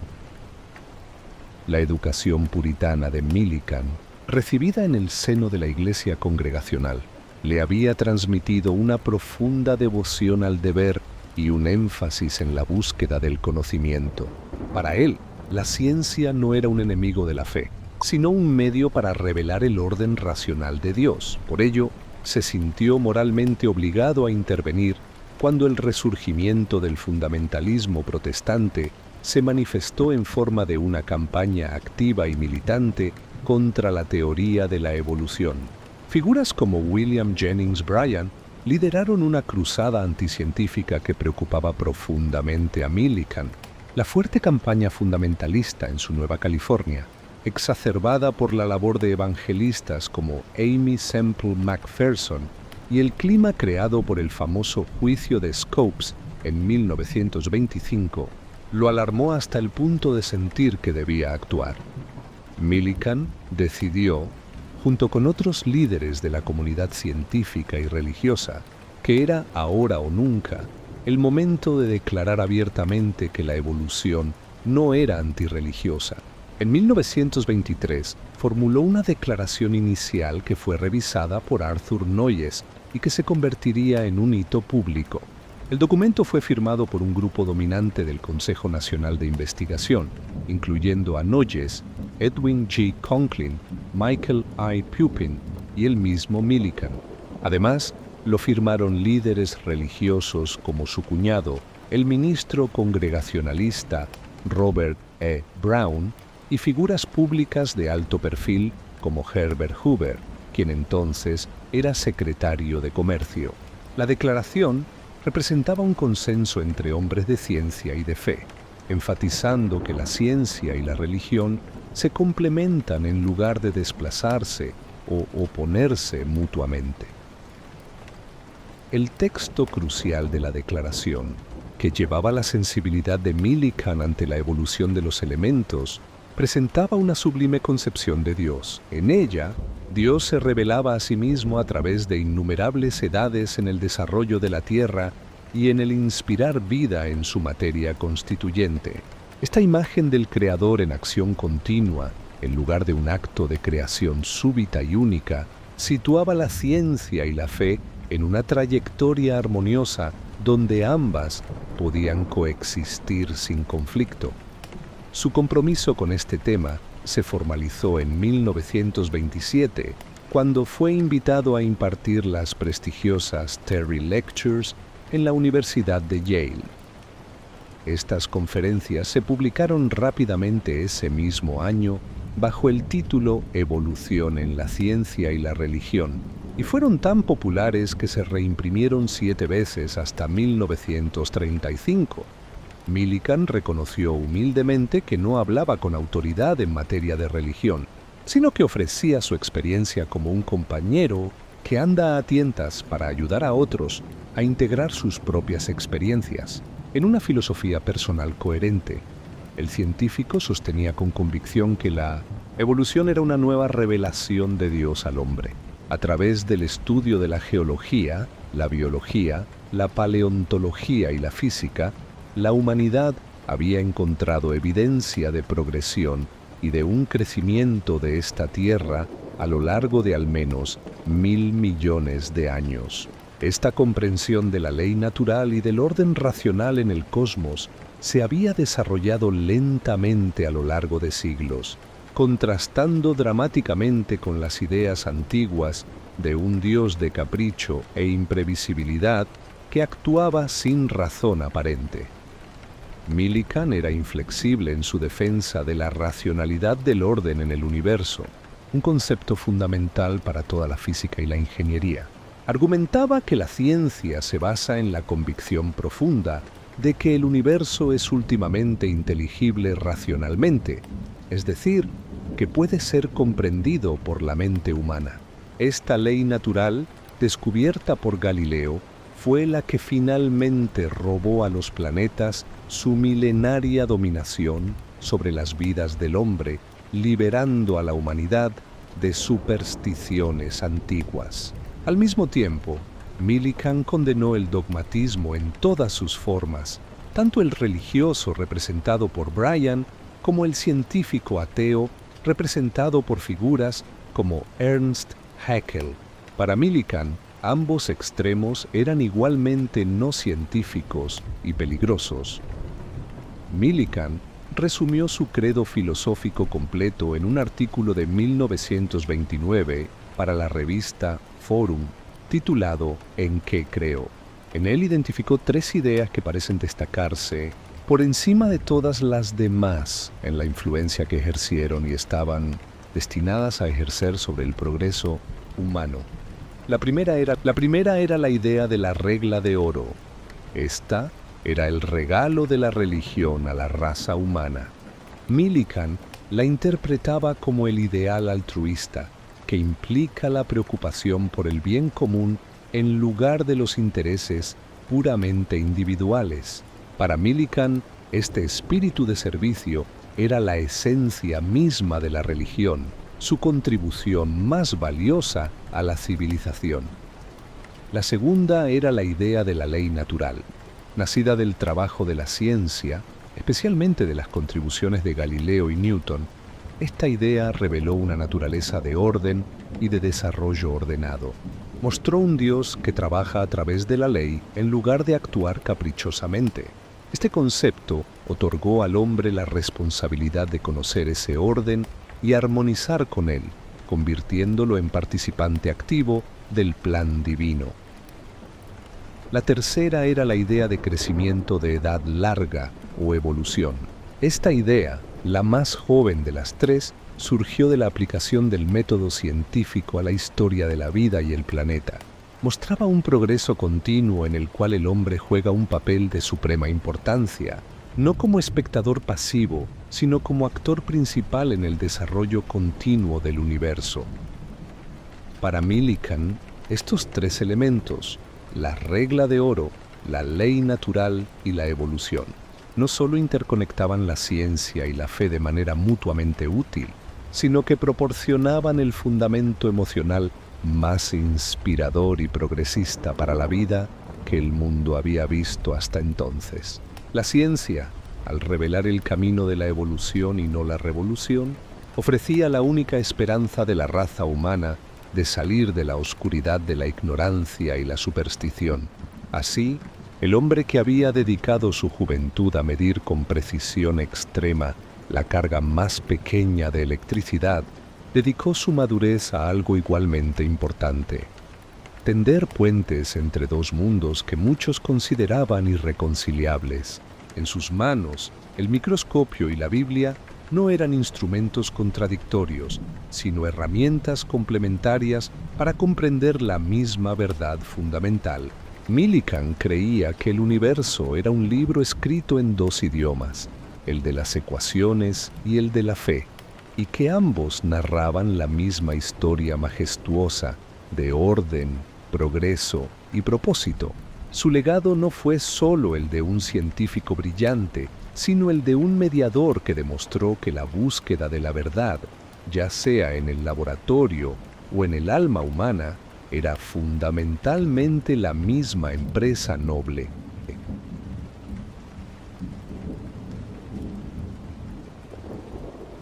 Recesión y legado, la persistencia de la precisión. La etapa final de la vida de Robert Andrews Millikan fue un periodo complejo. A pesar de la consolidación de su legado institucional en Caltech, estos años estuvieron marcados por su declive como científico de primera línea y la necesidad de defender sus logros fundamentales ante una nueva generación de físicos que cuestionaba sus resultados. Al entrar en la década de 1930, Millikan, con más de 60 años, se encontró en una posición delicada. Su prestigio público era inmenso. Había asumido el rol de sabio y portavoz de la ciencia estadounidense. No obstante, el espíritu que había guiado su carrera hacia la precisión se transformó en una actitud defensiva.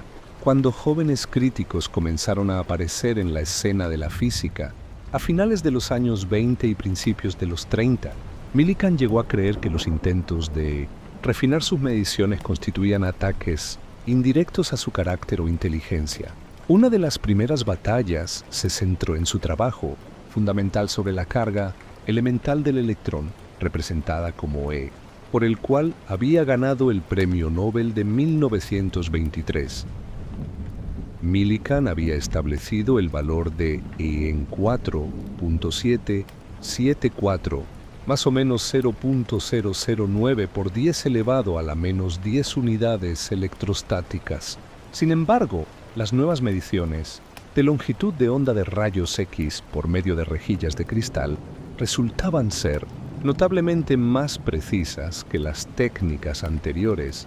Millikan había establecido el valor de E en 4.774, más o menos 0.009 por 10, elevado a la menos 10 unidades electrostáticas. Sin embargo, las nuevas mediciones de longitud de onda de rayos X por medio de rejillas de cristal resultaban ser notablemente más precisas que las técnicas anteriores. El historiador Gerald Holton había señalado que Millikan había descartado un número significativo de gotas de aceite en su publicación seminal de 1913. Millikan había justificado estas omisiones como resultado de errores experimentales sólidos, como fallos en el voltaje o interferencia por convección del aire. Sin embargo, la polémica resurgió públicamente años después. Raymond Birch, de la Universidad de California, inició reevaluaciones de las constantes físicas en 1929. Millikan respondió defensivamente que Birch debía abordar el trabajo más a fondo y menos superficialmente. El golpe final a su valor de E provino de J. Alvin Bearden. Bearden persistió en su investigación a pesar de que se le advirtió que Millikan podría matar su carrera. El trabajo de Bearden demostró que Millikan se había basado en una determinación inapropiada de la viscosidad del aire representada como eta en su famoso experimento de la gota de aceite. Las correcciones necesarias que Millikan había ignorado o minimizado elevaban el valor de E en aproximadamente un 0.6%. En 1935, Bearden publicó un nuevo valor para E que fue generalmente aceptado por la comunidad científica. Millikan reconoció este trabajo, aunque de mala gana, en su autobiografía publicada en 1950. El desafío más público y desconcertante para Millikan se desarrolló en el campo de los rayos cósmicos, el tema que lo había convertido en una celebridad. Millikan había popularizado el término rayos cósmicos en 1925 y había desarrollado la audaz hipótesis de la construcción de átomos en el espacio interestelar. Esta teoría dependía fundamentalmente de que los rayos cósmicos fueran fotones, es decir, radiación electromagnética similar a la luz, y no partículas cargadas como electrones o protones. En 1930, Arthur H. Compton, otro ganador del Premio Nobel, comenzó una investigación masiva con el objetivo de estudiar las variaciones en la intensidad de los rayos cósmicos alrededor del mundo. Compton tenía la corazonada, basada en la teoría de Stormer, de que el campo magnético terrestre debería desviar los rayos si estos fueran partículas cargadas, un fenómeno conocido como el efecto de latitud. Si el efecto de latitud se confirmaba, demostraría que los rayos cósmicos primarios eran partículas cargadas, lo que constituiría un duro golpe para la hipótesis de los fotones de Millikan y destruiría su teoría de la construcción de átomos. Millikan respondió montando su propia expedición y enviando a su estudiante de doctorado, H. Millikan enfáticamente negó la existencia del efecto de latitud. Sin embargo, los resultados de Compton, publicados en septiembre de 1932, fueron contundentes y llevaron a titulares dramáticos en los periódicos como «Millikan está equivocado». Millikan y Compton se enfrentaron públicamente, con reportes periodísticos que hablaban de un choque acalorado entre dos gigantes de la física. Eventualmente, Millikan se vio obligado a retirarse en la cuestión de la existencia del efecto de latitud, aunque se resistió a aceptar que los rayos cósmicos fueran primariamente partículas cargadas. En cambio, modificó su interpretación, insistiendo en que las partículas cargadas eran secundarias producidas por los fotones primarios al entrar en la atmósfera terrestre. En 1935 admitió de manera oblicua que los rayos cósmicos tenían algunas de estas partículas cargadas como constituyentes. La negativa de Millikan a reconocer las contribuciones de sus oponentes, como Compton y Jacob Clay, quien también había encontrado evidencia del efecto de latitud, se hizo evidente en la publicación de su libro ampliado titulado Electrones positivos y negativos, protones, fotones, neutrones, mesotrones y rayos cósmicos en 1935. La obra fue notoriamente autojustificadora y enfatizaba demasiado su propio trabajo y el de sus asociados mientras minimizaba o ignoraba el de otros. Clay, amargado por esta omisión, llegó a acusar a Millikan de violar la verdad para su propio beneficio, sin ningún escrúpulo. Millikan, por su parte, comparó el ataque de Compton con la técnica de difamación de Hoover, una referencia a su afinidad política y su creciente aislamiento en la comunidad científica. Millikan mantuvo sus fuertes convicciones políticas conservadoras hasta el final de su vida. Como republicano de Hoover, vio la Gran Depresión como un atasco temporal en la maquinaria social que se corregiría por sí mismo. En la década de 1940 se opuso activamente al intervencionismo estatal en la ciencia. Millikan temía que la intrusión del gobierno en la investigación condujera al control o interferencia política y eventualmente al totalitarismo. Por esta razón, se opuso al proyecto de ley Kilgore, que habría instituido un enorme control presidencial sobre la planificación científica. Millikan continuó su oposición incluso hasta la aprobación de la ley de la Fundación Nacional de Ciencias en 1950, siendo considerado por algunos en la comunidad científica como una reliquia del pasado que no comprendía las nuevas realidades de la ciencia en la posguerra. A pesar de las controversias y su declive en la primera línea de la física teórica, su legado como administrador, empresario y profesor en Caltech era imperecedero. Él fue la fuerza guía en el ascenso de Caltech a una posición preeminente entre las instituciones científicas estadounidenses. Había construido algo más grande y duradero que cualquier experimento individual. En 1950, a la edad de 82 años, se publicó la autobiografía de Robert A. Millikan. Aunque inicialmente consideró titularla Pionero en Física, la obra se presentó como un monumento y un retrato del desarrollo de un científico a lo largo de décadas. En ella, Millikan se presentó como un pionero y un gran consolidador y experimentador. En el libro, Millikan minimizó o eliminó las hipótesis que lo habían llevado a callejones sin salida en sus últimos años. Las teorías de construcción de átomos y la aniquilación atómica fueron omitidas por completo de su autobiografía. De hecho, ya en 1949, en una reimpresión de un artículo sobre rayos cósmicos, Millikan había confesado el abandono final y renuente de su última hipótesis. Era un reconocimiento silencioso de que se había equivocado. En sus últimos años, Millikan experimentó un deterioro cada vez más duro de su salud. Murió en un hogar de convalecencia en Pasadena, California, el 19 de diciembre de 1953 a la edad de 85 años. Su muerte marcó el fin de una era en la física estadounidense. Su colega de Caltech, Lee Dubridge, resumió su legado perdurable al conocimiento y la maduración de la ciencia americana. Para sus contemporáneos, Millikan dejó un monumento triple. Sus contribuciones imperecederas al conocimiento de la carga del electrón y el efecto fotoeléctrico, su creación en Caltech de un nuevo tipo de institución científica que combinaba investigación pura con aplicaciones prácticas, y la inspiración que dio a cientos de estudiantes que pasaron por sus laboratorios.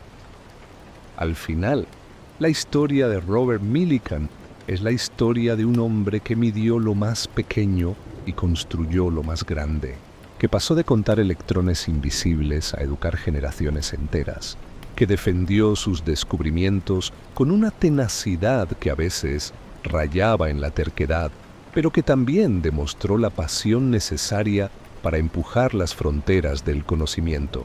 Sus errores fueron los de un científico que se aferró demasiado tiempo a sus propias teorías, pero sus aciertos transformaron tanto la física como la manera en que Estados Unidos hacía ciencia.